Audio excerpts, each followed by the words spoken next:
Curicó y San Marcos en 2 oportunidades han gozado de la mano técnica de este hombre afable, pero de convicciones férreas con sus planteles.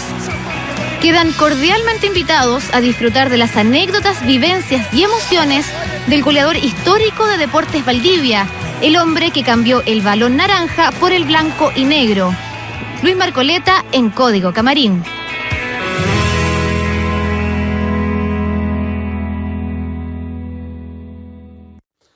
Bueno, y acá estamos en un nuevo capítulo de Código Camarín junto al profesor Luis Marcoleta. ¿Cómo está, Lucho? Gusto saludarlo, gracias por aceptar la invitación de Código Camarín para conversar un poco de tu historia, primero como jugador, tus vivencias como técnico.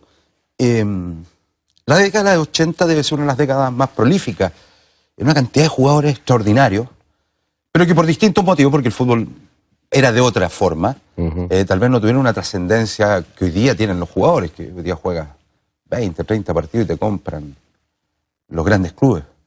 Pero tú fuiste, yo siento, un privilegiado en una década de los 80 donde había cada pedazo de jugador.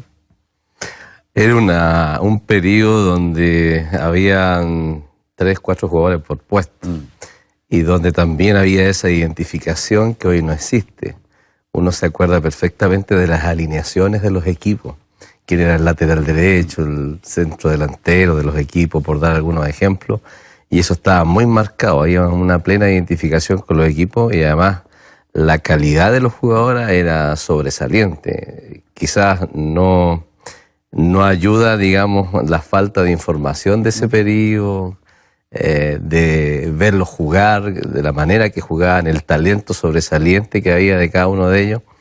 Y sin lugar a imponerse ahí, llegar a ese nivel era significativo, había que tener talento, a diferencia un poco de hoy.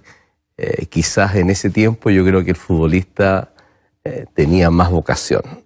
¿Más vocación que hoy? Más vocación que hoy. Yo creo que hoy hay un alto porcentaje de futbolistas que juega más porque tiene un talento, y ese talento le alcanza para sobresalir y le alcanza también para ser conocido, le alcanza para ganar cierto tipo de recursos.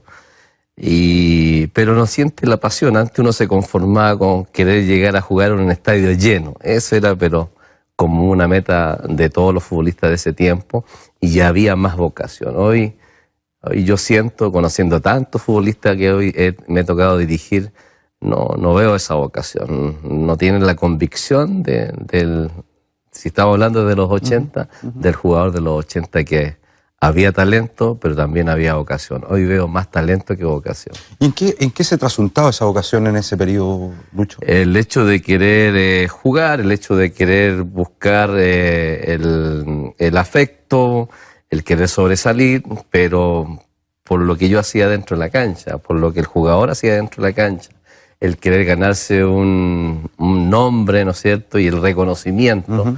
Yo entiendo que todo ser humano busca el reconocimiento externo, pero también había una convicción de lo que es lo que yo soñé, lo que yo anhelé. Por eso cuando uno escucha hoy en día las declaraciones de hombres consagrados, de mucho talento, y también de los que sobresale la vocación, como Alexis Sánchez, que él de chiquitito soñó con llegar a lo que está haciendo hoy en día, y él juega, se divierte, disfruta de este juego de fútbol. Independiente que tenga contratos estratosféricos, él como que todavía mantiene la esencia del amateurismo. Exactamente, y eso es lo que yo digo, que esa es la diferencia que hay con el futbolista actual. Hoy el joven, que yo creo que es producto también de la misma sociedad donde se desarrolla, si me va mal, tengo esto. Si me va mal en esto, tengo esto. Y es un poco lo que pasa con los hijos. Total, tengo a mi papá, tengo a mi mamá, donde llegar.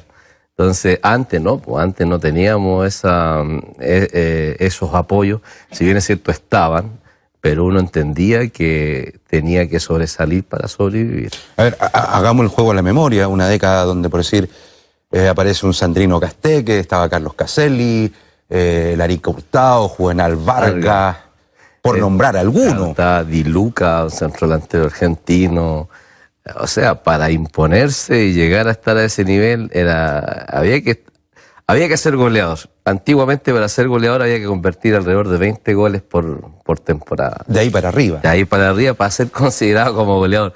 Hoy en día 8 o 7 ya son nominados goleadores. bueno, es otra realidad, es otro fútbol, hay mayor funcionamiento, desdoblamiento de función, una serie de cosas más, pero sin lugar a duda que la calidad de esos hombres uno siempre la hace sobresalir. Claro, uno tiende a decir, bueno, en ese tiempo eran mejores o qué sé yo, pero es una forma más que comparar, de reconocer la calidad de ese tipo de jugadores. Y a mí me tocó vivir esa etapa, una etapa muy bonita. Creo que yo disfrutaba jugando fútbol, que es lo que yo le digo hoy a mis jugadores, que disfruten jugando fútbol. Si bien es cierto, es una profesión, es un oficio, pero hágalo serio para después disfrutarlo alegremente. No quiero marcar la distancia de edad. Reconozco que vi algo de tu etapa de jugador ya en Deportes Valdivia. Algo tengo recuerdo de ese equipo donde jugaba Eric Lecaro, entre otros, me acuerdo. Sí. Pero conversando con muchos exjugadores que te enfrentaron, decían, ojo, Marcoleta era un tipo guapo, goleador, técnico, no se achicaba, no arrugaba. Era como una característica de los 9 de esa época, porque además en esa época se daba y se daba. Y había que recibir calladito, porque o si no te daban el doble.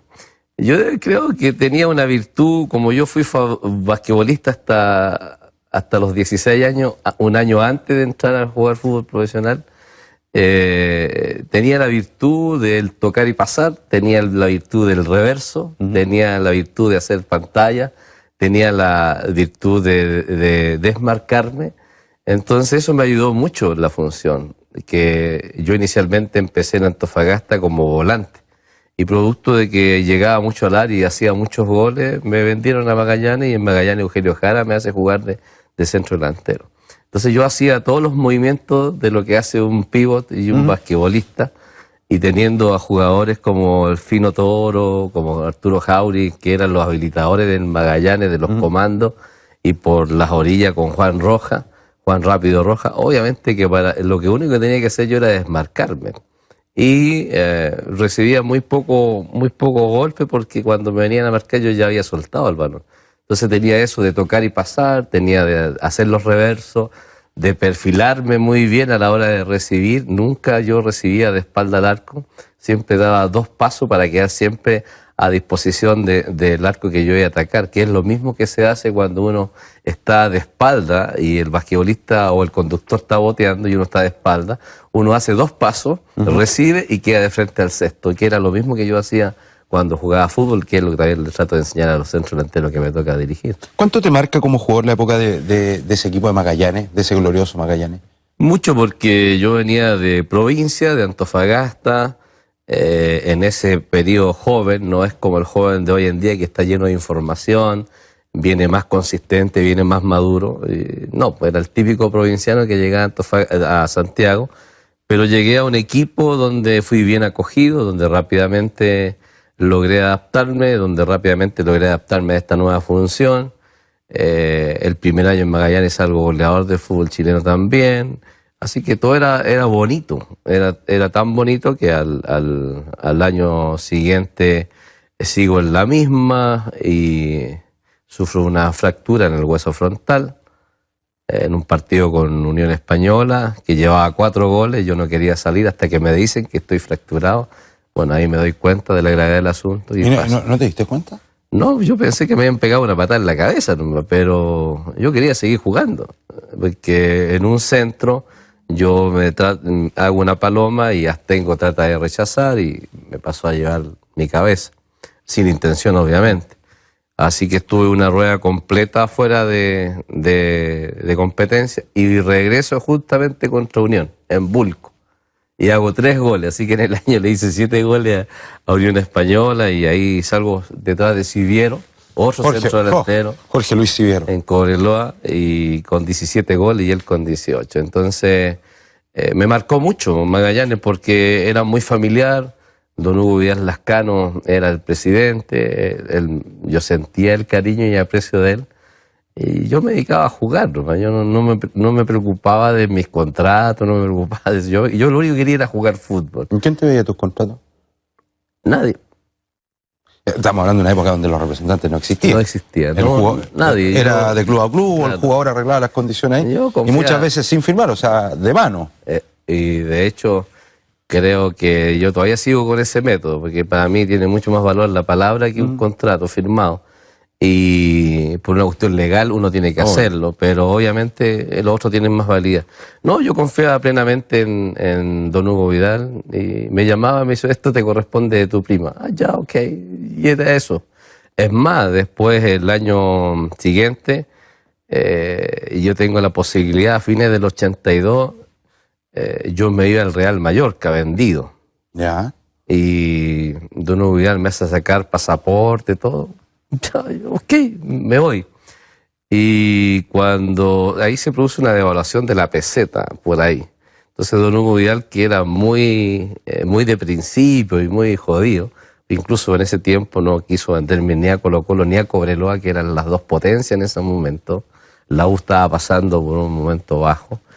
No me quiso vender porque dice que yo le debía un año futbolístico más a Magallanes. Quería disfrutar de eso. Así que se dio esa posibilidad y después me llama que no había llegado a arreglo porque el equipo español no había compensado esa devaluación de lo que él había pedido. Me voy de vacaciones a Antofagasta y me llama por ahí en un par de semanas más y habla del ofrecimiento que tiene del América de Cali. Yo le dije, si les conviene a Magallanes y si ustedes que me conviene a mí, vamos. No tengo problema, vamos. Y así como llego a la América de Cali de Julio César Falcioni, de Winston Ortiz, donde está el doctor Ochoa Uribe, y grandes jugadores que participamos en Copa Libertadores, llegamos a semifinales, y un equipo que posteriormente, obviamente, ese año salimos campeones en Colombia, y viví momentos muy gratos. O sea, eso es lo que significó para mí Magallanes, esa vitrina para poder salir al extranjero. Ya vamos a profundizar un poco de tu paso por Colombia. Quiero quedarme todavía en esa época de ese Magallanes, de ese fútbol tan romántico, tan de fuego, tan duro, donde los jugadores se hacían en la cancha, literalmente. ¿Duelos con defensas que recuerdes? ¿Duelos históricos? Porque además también, así como hablábamos de grandes centrodelanteros, no, muchos centrales. Había acá mamita de central. Sí. Bueno, en ese periodo el que más sobresalía por la rudeza era Leonel Herrera. Chuflinga. El patitas con sangre que le decían en ese tiempo. Había que aguantarlo. Y yo después lo tuve como técnico, él me dirigió en Valdivia. Y justamente salía y afloraba esta pregunta, bueno, ¿y a usted nunca le pegó a Lucho? No, porque decía el profe, él tenía una particularidad, que cuando uno llegaba, él ya soltaba el balón. Entonces, la verdad que yo no me puedo quejar de ninguno que me haya hecho una caricia más allá de lo que se hacía normalmente. Pues, sácame la duda, ¿tú jugabas con las medias abajo? No, yo usaba tobillera. Ah, tobillera, sí. Jugaba con las medias arriba, pero con tobillera, porque me acostumbré del periodo de cuando jugaba básquetbol, yo jugaba con tobillera. Y en el fútbol yo me ponía las tobilleras sobre las medias, sí. Pero no con un afán de sobresalir o ser diferente, simplemente que estaba acostumbrado a eso. Yo tenía que sentir mis tobillos apretaditos y eso me daba mucha seguridad mental para jugar. Además que por mi estatura, y yo tengo el pie chico, entonces como que yo sentía que tenía un desequilibrio ahí en mis tobillos y eso me daba mucha seguridad para pisar y correr. Bueno, en Valdivia eres goleador histórico. Claro, yo desconocía ese dato, por mucho tiempo lo desconocí, porque no era muy bueno de las estadísticas. Igual no tenía idea que había sido goleador de un torneo Copa Chile, una serie de datos así. Y claro, en Valdivia estuve 1 año y medio, hice 37 goles y todavía hasta el momento soy el goleador histórico de esa institución. ¿Le has dado vuelta que pudiste haber sido un gran basquetbolista? Incluso yo fui seleccionado chileno. Sí, por eso decía, porque tu papá... Mi papá me obligó. Marcan esa decisión. Me obligó a jugar fútbol. Incluso yo llegué de un nacional que se jugó en la ciudad de Valdivia y salgo seleccionado nacional. Y yo ahí venía loco, lo único que quería. Yo entrenaba todos los días básquetbol, todas las noches me iba a entrenar y a lanzar y estaba loco con el básquetbol. Y de hecho en las primeras etapas yo seguí jugando básquetbol hasta que me descubrieron ahí que aparecía todos los lunes como figura y me tuvieron que me decidiera si era el básquetbol o el fútbol. Bueno, cuando llego a ese nacional, mi papá me estaba esperando y me dice, mañana te tienes que ir a probar. ¿A probar dónde? Acá en tal parte. Dile que vas de parte, mire, de Luis Hernán Álvarez, que era amigo de mi papá. el máximo goleador de fútbol chileno. Exactamente. Papá de Cristian e Iván. Y de los muchachos. Entonces, yo llego, me presento, y justo estaba en un periodo que estaban haciendo mucho fútbol, y en una cancha de tierra todavía en Antofagasta. Y me hacen entrar el segundo en tiempo don Hernán Carrasco. Y después que me ve jugar, me dice que qué edad tenía. Yo dije 16, voy a cumplir 17. A veces estás pintado. Mañana, o sea, en la noche te quiero en el club porque vamos a conversar. Y de ahí empecé a jugar fútbol. Así empieza mi historia de fútbol, porque mi papá practicaba. Yo jugaba básquetbol a las 3:30 de la tarde por Rencor Atlético de Antofagasta. Terminaba de jugar, mi papá me pegaba un silbido y me estaba esperando en la puerta del gimnasio.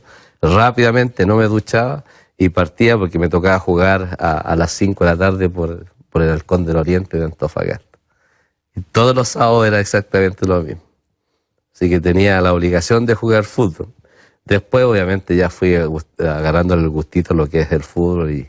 Pero sin lugar a dudas, mi papá fue primordial en mi vida, porque toda mi vida estaba ligado al fútbol de esa edad. Hablemos un poquito de esa etapa en Colombia, esa América de Cali, tú nombrabas Julio César Falcioni, Willington Ortiz.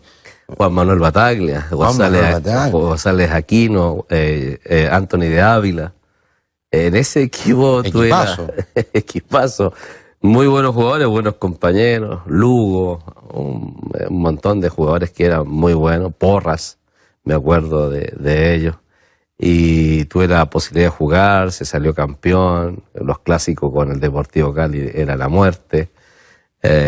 Yo no tuve la posibilidad de ser titular permanentemente porque tenía a Willington Ortiz, y ese año Willington Ortiz hizo un año extraordinario. Yo me dediqué a admirar lo bueno que yo cada vez que entraba hacía mi gol. Creo que hice 11, 12 goles en el año que yo estuve ahí, entonces eso me mantenía cotizado y vigente. Pero sin lugar a dudas un gran equipo. Estaba también Roque Alfaro, Raúl Roque Alfaro, estaba Daniel Teglia. Entonces y habían 7 extranjeros, podían jugar 5, entonces también un poco lo que se produce hoy en día acá.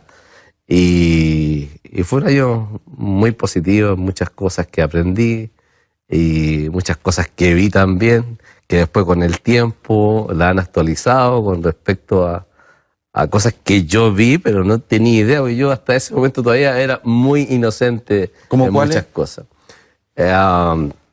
Lo que tiene que ver con el narcotráfico. Yo no tenía idea de lo que pasaba ahí. Después me fui actualizando, después fui leyendo algunos libros, y yo muchos personajes que después salen a la palestra los tuve ahí porque eran hinchas, eran dirigentes de la América de Cali. Claro, porque, a ver, en esa época de que se desarrolla todo esto del narcotráfico, Pablo Escobar está ligado obviamente a Nacional de Medellín, pero los Rodríguez Orejuela eran los capos duros de la América de Cali. Sí, pues don Miguel Rodríguez era el vicepresidente del club, pues yo lo vi 2 veces nomás, cuando llegué y cuando salimos campeones. Y yo no tenía idea quién era, después me enteré de haber estado ligado. ¿Pero el tema se hablaba en el camarín o no se hablaba nada? No, nada. No, en absoluto. Yo no tengo noción de que se haya hablado el tema. O yo todavía era muy pajarito que no me interesaba, o no sé, pero nunca escuché hablar nada de eso. Yo después fui asimilando ciertas cosas que yo vi, pero que mayormente no tomé mayor importancia, pero hoy sí me encajan perfectamente. ¿Pero todavía no estaba desatada ese lamentable periodo en Colombia o estaba empezando? El periodo estaba empezando. Fue el año 83. Estaba empezando y ahí estos personajes tenían captados los clubes y había mucho financiamiento y los clubes pagaban muy bien en ese periodo. Bueno, recuerdo, tú lo acabas de decir, fuiste compañero Julio César Falcioni. Él recuerdo que en algún momento me comenta que en su periodo en América de Cali tuvo ofertas de equipos de España, de Inglaterra, de Italia, y económicamente ganaba mucho más en el América de Cali. O sea, decía, ¿para qué me voy a mover? Claro, ya se conocía un poco, o era ya mucho más público y evidente todo este tema de los narcotraficantes que financiaban o eran dueños de estos clubes. Claro, no, era así, había mucho dinero, se ganaba muy buena plata y los clubes estaban muy bien financiados. Y obviamente eso atraía el cariño del público, de la hinchada, Bueno, era una de sus métodos. ¿Sentiste miedo en algún momento ya cuando te vas impregnando? Porque, claro, un extranjero que llega, a lo mejor al principio no tiene mucha noción, pero a medida que va pasando el tiempo, se va enterando, se va adentrando de la realidad. No, yo mentiría si dijera, tuve miedo a esto. No, porque la verdad que no me di cuenta. Y además, yo por principio soy de andar tranquilo por la vida, nunca ando a la defensiva ni nada por el estilo, y de darme cuenta hubiese tomado las precauciones, pero sí me advirtieron ciertas cosas, de que no anduviera con billetera en la calle, que no me parara después de las 11 de la noche en luz roja, que no respetara la luz roja. Todas esas cosas, ahí sí fui muy bien asesorado. Obviamente uno evitaba andar a esas horas porque era peligroso. Me tocó entrar a locales comerciales y ver guardias armados fuera, gente que con mucho guardaespaldas. Eso sí, vi harto. Vi un par de asaltos por ahí en plena luz del día, que me llamaban la atención porque uno no estaba acostumbrado a eso. Pero después, conociendo la historia y todo lo que se ha visto y libros que yo adquirí y he leído, me da esa sensación, y yo estuve cerca de estas personas que salen ahí nombradas. Claro que en su momento, y entendiendo desde la perspectiva para ellos, en algún momento estos llegaron a ser dioses. Eran tipos que eran elevados a la categoría de dioses. Absolutamente, absolutamente. Y por eso todo lo que se cuenta... O estabas con ellos o no estabas con ellos. Y bueno, gracias a Dios, qué bueno que yo no me di cuenta, porque no me tocó estar en ninguna de las dos partes. Simplemente me dediqué a lo mío nomás. Y dentro de ese periodo que yo estuve en Colombia, bueno, mi segundo hijo, que es Rodrigo Marcoleta, nació es caleño, es un colombiano caleño, y que hoy trabaja conmigo, es el preparador físico de mis equipos, a propósito de Colombia, así que hay historia. Y a propósito de Cali, dicen que en Cali están las mujeres más preciosas de Colombia. Me consta que fui testigo de eso. Sí. Me tocó la oportunidad más de alguna vez de ir a Cali, de verdad. Además, una ciudad que tiene este cuento futbolero, los del América con los del Mucha Deportivo. mujer va a los estadios. No, y se nota en la calle, uno palpita eso de la rivalidad entre los dos equipos de Cali. Sí, es fuerte. Es muy fuerte. Los clásicos son a muerte entre el América y el Pascual Guerrero. El Pascual Guerrero, justamente. No, se nota, es muchísimo la rivalidad, pero en ese entonces no al tono que estamos viendo lamentablemente hoy en Chile, no es otro tipo de cosas. Una realidad de gritarse, quizás por ahí un insulto, pero nunca de agarrarse, más que nada como debe ser, ¿Te faltó algo en el fútbol como jugador? ¿Te quedaste con alguna espinita clavada? Sí, me faltaron varias cosas. ¿Cómo cuáles? Yo soy partidario de que el futbolista puede orientar su carrera. Ya. Yo creo que el futbolista puede perfeccionarse y programar su carrera. Yo creo que el futbolista voy a decir, este año mis deficiencias son tales y las voy a corregir, las voy a superar. Y voy a buscar continuidad en mi carrera. Voy a tratar de jugar lo que más pueda. Al año siguiente, mira, logré ya estas metas, voy a seguir con esto. Y así sucesivamente. Ya este año, producto de esto, me correspondería sí aceptar esta oferta de buen dinero que tengo. Y no hacer un año, recibir una muy buena oferta y partir y estar 2 años ausente. Y al futbolista le ha quitado, a muchos futbolistas jóvenes con condiciones le ha quitado continuidad y quizás una mayor explotación, valga la palabra, de su carrera, para mostrar realmente lo que ellos tienen. Y yo creo que en mi carrera, yo creo que fue así. Yo no tuve orientación, más allá la de mi papá, que fue en mejora, pero la orientación de mi papá era que ver con mis hábitos, con mis principios.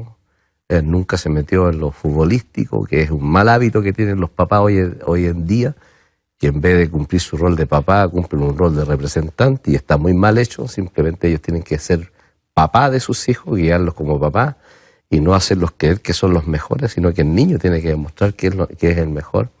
Y mi papá no, mi papá cumplir un rol de papá, tener buenos hábitos, ser respetuoso, Pero me faltó esa conducción de alguien, esa orientación de que me pudiera orientar de mejor manera y yo sacarle provecho a mis condiciones.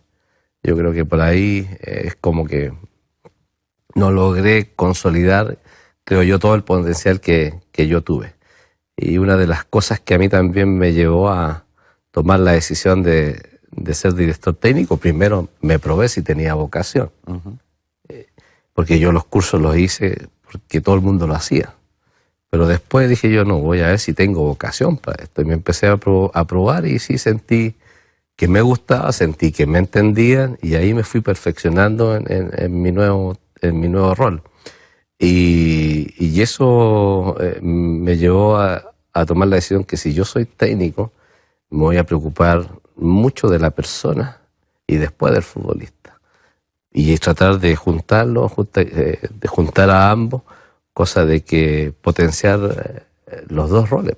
Y porque en ese periodo que yo fui futbolista, muy pocos se preocuparon de la persona, se preocupaban de sacarle provecho al futbolista nomás. Y creo que ese es un error que eso comete, por eso la enseñanza yo procuro hacerla la más integral posible. Como le digo a todos mis jugadores que he tenido, yo soy feliz que a final de año se logren los objetivos colectivos, se logren los objetivos individuales, pero por sobre todas las cosas usted vea que ha crecido como persona y ha crecido como futbolista. Esa es la etapa que vamos a conversar luego de este corte con Luis Marcoleta. Saca los zapatos de fútbol para calzarse el buzo. Lo vamos a conocer en profundidad en el siguiente bloque de Código Camarín.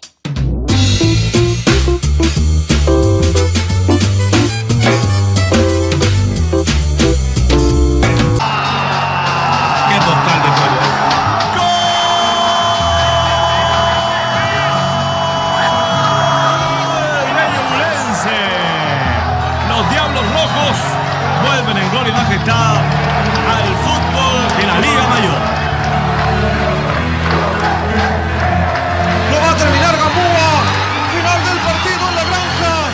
Señoras y señores, Curicó Unido es el campeón de la Primera B, temporada 2008. Están viendo el mejor equipo del año.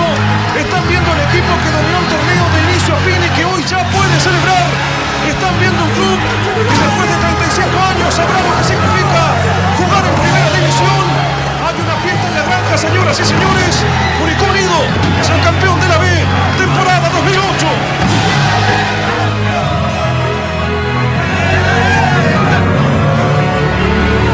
Curicó como el campeón del fútbol de la Primera B, temporada 2008, a una fecha del término.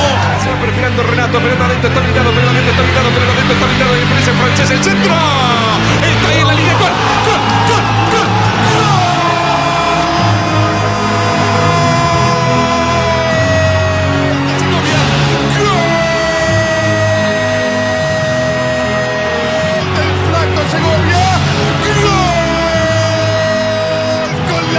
Señores, con lo que está pasando, con lo que estamos viviendo, con este carrotismo que está explotando y con este equipo de San Marcos que está celebrando un retorno al fútbol grande. Terminó. Arica es de primera. Arica retorna 27 días después. Usted lo está palpitando también en las pantallas del CDF. Esto realmente es impresionante. Chico del CDF. Y este lo canta y este de final y este de ascenso, González.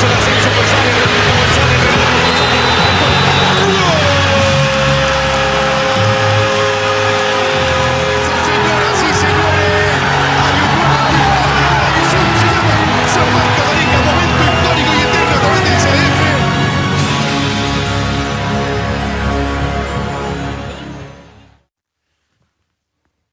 Parte de tu exitosa historia como técnico que veo que te emociona.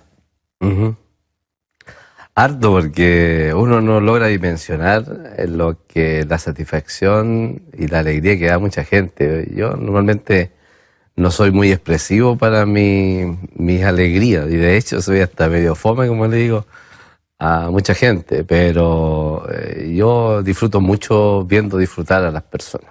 Y si uno puede ser partícipe de esa alegría, sin lugar a duda que a mí me toca el corazón. Y además que tengo que ser bien honesto, yo creo que es el primer reconocimiento a través de tu entrevista público a mi trayectoria. Y no es que yo me esté quejando, es que yo mismo no soy muy dado a la entrevista, qué sé yo, pero Yo creo que ha sido significativa, por lo menos para mí, para mi entorno, lo que he logrado. Ser 8 veces campeón, lograr estos ascensos, que también han sido significativos para mí. Y no sé, pues creo que, lo digo sinceramente, es como mi primer premio públicamente. Imagínate que he salido 8 veces campeón, tengo 6 ascensos. Y le reitero, no es una queja, simplemente es un análisis. Nunca me han considerado a mí el mejor técnico, y eso que salí 8 veces campeón. Nunca me han considerado el mejor técnico, y eso que he tenido 6 ascensos. Por eso esta entrevista la tomo como ese galardón y lo agradezco. No, y te agradecemos a ti, Luis, la oportunidad de que la gente conozca de tu trayectoria, de tu trabajo, un tipo ligado al fútbol, que vive el fútbol. Y que veo que también obviamente hay emoción porque son distintas etapas de la vida también. Y el técnico se va armando en los fracasos, más que en las victorias. El técnico se arma en los fracasos, en los golpes. Y a ti te ha tocado convivir con los dos lados, el fracaso y el éxito. Pero es una sensación muy personal. Me pareció que el de Curicó te llegó muy fuerte. Sí, lo que pasa es que ahí se logró algo histórico. Por primera vez el equipo subía a primera división y al año siguiente tuvimos que descender. Un equipo que ya bien encaminado. Cometimos algún error con respecto a los 6 extranjeros. Yo creo que fui el primer técnico que me equivoqué en ese entonces. Y se produjo unas situaciones bien especiales donde de verdad el equipo iba bien encaminado y de repente la cosa no funcionó y nos tocó, fue mi primer golpe duro. Pero de eso aprendí muchísimo. Aprendí de tal manera que me volvió a pasar después en San Marcos. A pesar que fueron en otras condicionantes, en un torneo de 4 meses, volver a la categoría, después de San Marcos estar muchos años también en la segunda división. Entonces, y 2 golpes duros que quizás otros no se paran, pero para mí, yo siempre he sentido el fracaso, las situaciones para mí son fracasos. Yo nunca me sentí un tipo fracasado. Si yo me propongo un objetivo y no lo logro, fracasé en el objetivo, pero no en mi vida. Y en ese sentido yo he sido perseverante, he sido luchador, he tenido convicciones y no soy de los que mueren con la suya, yo vivo con la mía. ¿Y eso qué significa? Que si yo tengo que cambiar, como he cambiado y he ido evolucionando, lo hago porque el objetivo colectivo es más importante que el individual. Tú decías que estos 2 golpes duros en tu vida deportiva, como técnico, te han enseñado. Se va madurando, se van adquiriendo nuevas vivencias. Pero también hay dolores. El despido es un dolor, el despido de un club es un dolor, el bajar con un equipo es un dolor. ¿Cuáles son similares? A mí las veces, son muy pocas las veces que me han despedido. Yo, el último despido que tuve fue aquí el año pasado con Everton, en circunstancias muy especiales que no vale la pena ni acordarse, pero queda la sensación de una labor no cumplida a cabalidad, que la evaluación se ha hecho de forma apresurada, según mi punto de vista. Y el hecho también de descender, uno mira para atrás, porque es su entorno. Si aquí no solamente hay mucha gente que desconoce, no solamente en los técnicos, sino que también en los futbolistas, en la gente que está en el entorno del fútbol, ustedes mismos, los periodistas. Hay toda una familia detrás que se involucra con el trabajo de uno. Y ellos sufren, lloran, un montón de cosas que la gente desconoce, porque uno se empapa y lamentablemente arrastra a su familia. Por una cosa lógica, porque la familia quiere estarte apoyando en todo sentido. Entonces uno siente esa frustración y ese desazón por verlos sufrir, por verlos llorar. A mí me ha tocado tener a mis hijos alrededor mío en todas las instancias y obviamente de que ha sido fuerte para ellos, pero también le ha servido y han aprendido de que no hay que tenerle miedo al fracaso. Yo creo que el fracaso a uno lo enseña muchas cosas. Le enseña a saber quiénes son sus amigos, le enseña a luchar contra las adversidades, le enseña a sacar cosas que uno desconocía, elementos que uno tenía ahí, la fuerza, la lucha, el espíritu de superación, que desconocía que lo tenía, no lo había desarrollado, hasta que se generó esa adversidad, le permite inyectarse, como digo yo, de esa vitamina que me hace mucho más fuerte para lo que ha de venir. Ya, con esta sinceridad que estamos conversando, y yo voy a entender de que obviamente en todos tus lados donde has trabajado como técnico, has tenido momentos buenos y de los otros. ¿Pero en qué club fuiste más feliz? Porque siempre hay un momento en que uno dice, aquí se me dio todo, aquí fue completo. No, a mí me ha pasado todo lo contrario. Y yo creo que ahí ha estado el mérito de Marcoleta, el DT. A ver. Porque yo a todas las instituciones que he estado nunca se me ha dado todo.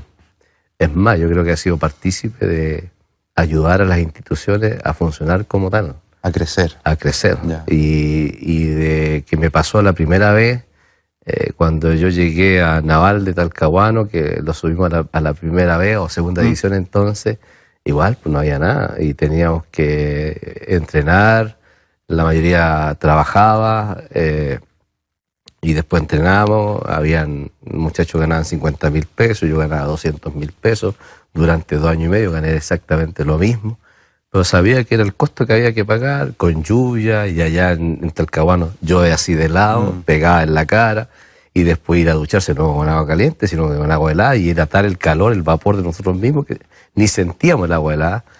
Entonces ahí había mucha gente, yo le decía que las instituciones tienen que estar consolidadas así, qué sé yo, y es un periodo de crecimiento mío como técnico, pero también yo ayudaba a las instituciones a ordenarse, y de esa manera Naval logró ordenarse. Después pasé por Antofagasta, un montón de equipos más, y llegué a Ñublense. En Ñublense yo tenía que llegar a los conos de una escuela de fútbol que yo trabajaba en Concepción, comprar PET, una serie de cosas, y ir formándola a Ñublense como institución. Lo mismo me tocó llegar a Curicó, donde también aporté para profesionalizar la institución. En Arica, para qué decir, ustedes son testigos de mis conflictos con el presidente, pero al final lograron entender de que es la manera y el respaldo, por lo menos, para hacer un buen trabajo. Sí, yo anhelo de llegar alguna vez a alguna institución donde yo tenga que llegar a trabajar en mi aspecto nomás, y creo que me iría mucho mejor todavía de lo que me ha ido. Entonces, mi labor se ha orientado a todo eso. Entonces, yo he sido feliz en todas las instancias. En todas las instancias he sido feliz. Fui feliz en Naval, donde no tenía nada, fui feliz en Ñublense, fui feliz en Arica. En todas partes he sido feliz porque en todas partes he crecido y en todas partes he aprendido, que es lo que más me gusta a mí, aprender y crecer.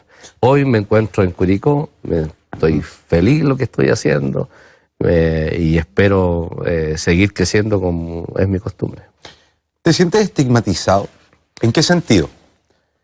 Hay técnicos que se ganan ciertos rótulos. En algún momento, en la década de los 80, los 90, se hablaba de los técnicos, los bomberos, los que llegaban a apagar incendios. Y habían 4 o 5 que siempre llegaban a apagar incendios. Y en el caso tuyo, creo que el medio dice, si hay un especialista en la B, es Marcoleta. Marcoleta es el técnico que puede siempre ascender. Entonces como que como que a ti se te ha ido encasillando que solo con la B. Claro, en la B le va muy bien, le saca rendimiento, conoce el paño, conoce a los jugadores, trae jugadores para esto. No, si un equipo quiere ascender, es con Marcoleta. Entonces como que se te fue encasillando demasiado. Sí. Y yo digo que no es malo. No es malo ser el mejor en la B. Ahora dicen, bueno, ¿y por qué no aspira a la A? Cuando yo ascendí con el primer equipo, que fue Naval, en San Fernando, en una definición con Unión Calera, a mí me hacen la pregunta, ¿y usted se siente capacitado para dirigir en primera división, segunda división, que en ese entonces? Y yo dije lo mismo que voy a responder ahora. Yo soy entrenador de fútbol y yo me encuentro preparado para dirigir en primera, segunda, tercera, cuarta. Y donde yo vaya, el lugar a mí no me hace ni la división me hace profesional. Yo hago profesional el lugar o la división. Y así he trabajado. Lamentablemente, claro, siempre las cosas negativas o adversas son las que más se destacan. Pero también yo he tenido pasos por primera división que ha sido buenísimo. Como el primer año en Ñublense, con un equipo y una planilla muy reducida, llegamos a estar octavo y ha sido una muy buena campaña. Cuando Ñublense me llama, quedando 6 partidos, que se estaba yendo al descenso, logramos salvarlo, etcétera, etcétera.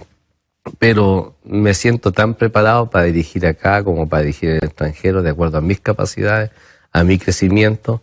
Pero no, fíjese que no me molesta que me digan que soy un especialista en subir cuadros en la primera vez, porque es una verdad. Ahora, si yo lo tomo el visto de vista que es en forma despectiva, quizás me podría doler o molestar un poco, pero no lo he visto así.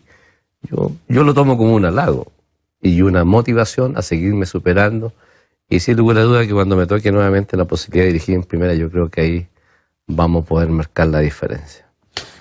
Son las confesiones de Lucho Marcoleta en este capítulo de Código Camarín. Corte y ya estamos para la parte final.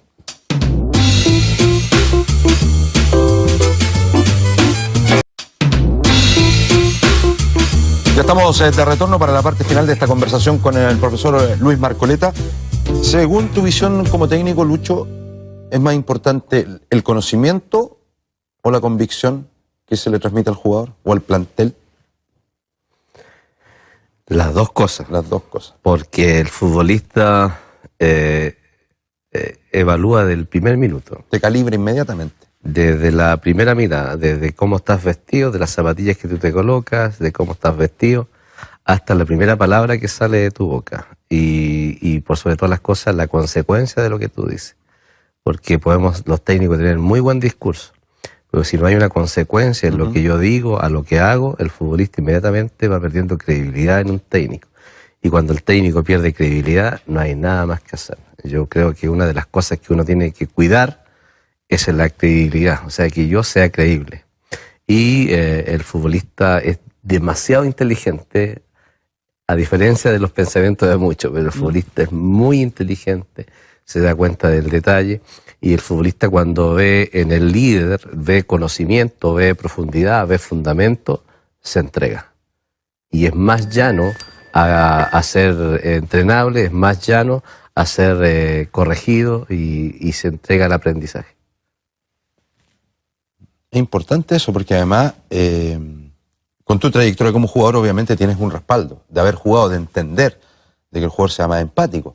Pero como decías tú, si el jugador ve que el técnico no hay caso.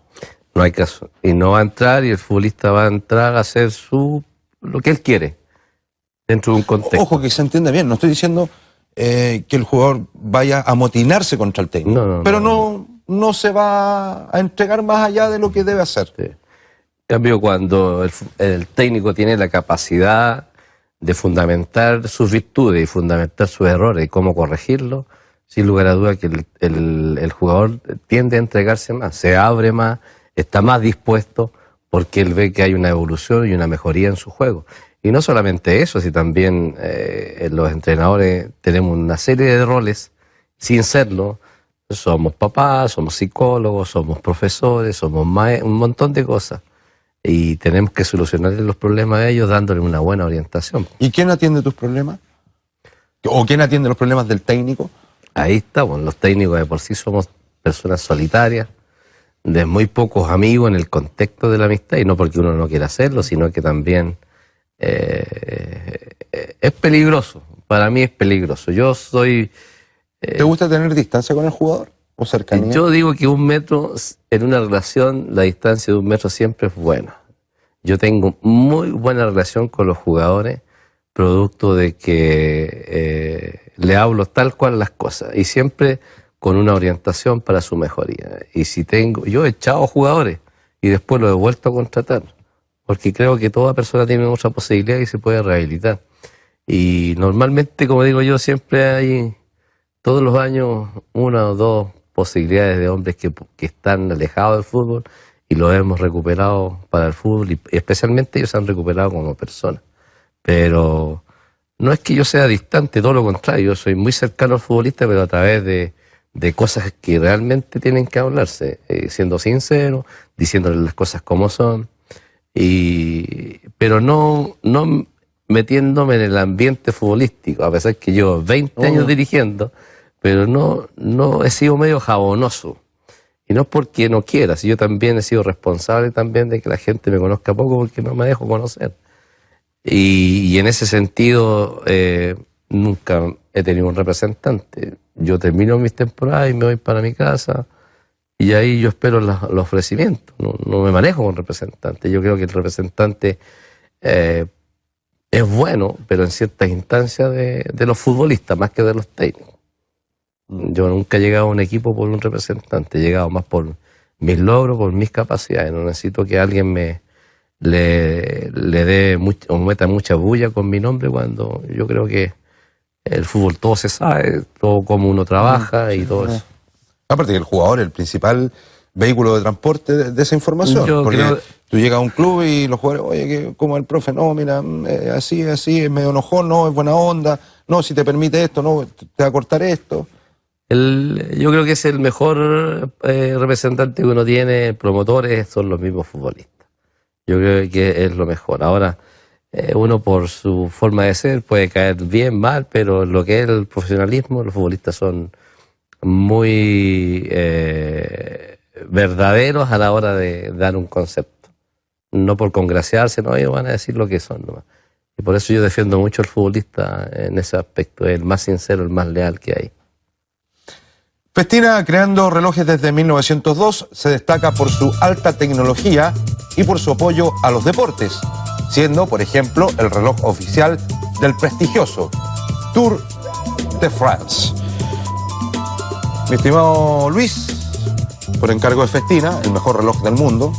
Para usted, por favor, muchas gracias. Esa maravilla. Muchas gracias. Agradecerte a ti por hacerte el tiempo de venir a conversar, de que la gente te pueda conocer un poco más en cuanto a lo que fue tu trayectoria como jugador, lo que eres como técnico muy respetado, muy valorado, una gran persona, quienes llevamos en el fútbol algunos años, ya te conocemos. Y creo que siempre es bueno también entregarse al diálogo para que la gente diga, mira, es interesante lo que piensa Marcoleta. Sí, yo por eso digo que el responsable también he sido yo, que no me he dejado conocer. Creo que tengo mucho todavía por entregar, tengo concepto, tengo conocimiento, y yo lo que digo que incluso hay alguna crítica, nosotros los técnicos chilenos también somos muy poco dados a hablar de fútbol entre nosotros mismos, cuando deberíamos ser mucho más abiertos a entregar este conocimiento, todo lo que sabemos, y porque nadie tiene la verdad. Yo digo que lo único que puedo yo, porque a mí me dicen, ¿cuál es el método para ser exitoso? ¿Cómo le va también a usted como subiendo equipo? Yo digo, no tengo un método, porque todos los torneos han sido diferentes. Cada plantel ha sido totalmente diferente. Sí, he tenido una capacidad de adaptarme a lo que tengo, y a lo que tengo le he sacado rendimiento. Entonces, eso tiene un fundamento, y cómo poder expresarlo, cómo poder canalizarlo. Mire, yo he dado charlas hasta el extranjero y nadie sabe. He andado hasta en Argelia dictando charlas de fútbol. Nadie sabe. Porque yo busco, dar a conocer donde me pidan. Si ellos me piden algo, yo voy. Me gusta hablar de fútbol, me gusta enseñar lo que yo he aprendido, mis conocimientos, mi experiencia. He hecho clases en universidades también. Me siento un maestro. Yo creo que tengo esa esencia de poder enseñar, y por eso me gusta donde estoy, por eso en mis clubes, en mis equipos, trato que sea una enseñanza, un aprendizaje, y ojalá con objetivos y logros y éxito para lo que se persigue. Y ha sido para nosotros una verdadera clase, Lucho. De verdad, yo soy un privilegiado, tengo la oportunidad de estar sentado acá, escuchar la historia, la gente en sus casas también poder vivenciar todos estos años de fútbol que tienes tú, así que de verdad te agradecemos esta clase, esta cátedra de vida y de fútbol. Y mucho éxito en todo. Muchas gracias, y le reitero, porque para mí, este es un reconocimiento, el más grande que he tenido en mi trayectoria, te lo digo de corazón. Por eso a Código Camarín, muchas gracias. A ti, Pablo, por la invitación, al CDF, que siempre ha tenido una deferencia hacia mi persona. Muy amable. Profesor, 1.000.000 de gracias, que le vaya muy bien. Encantado. Mucho éxito. Gran capítulo, gran conversación con un hombre de fútbol, el señor Luis Marcoleta. Nos reencontramos la próxima semana. Un abrazo.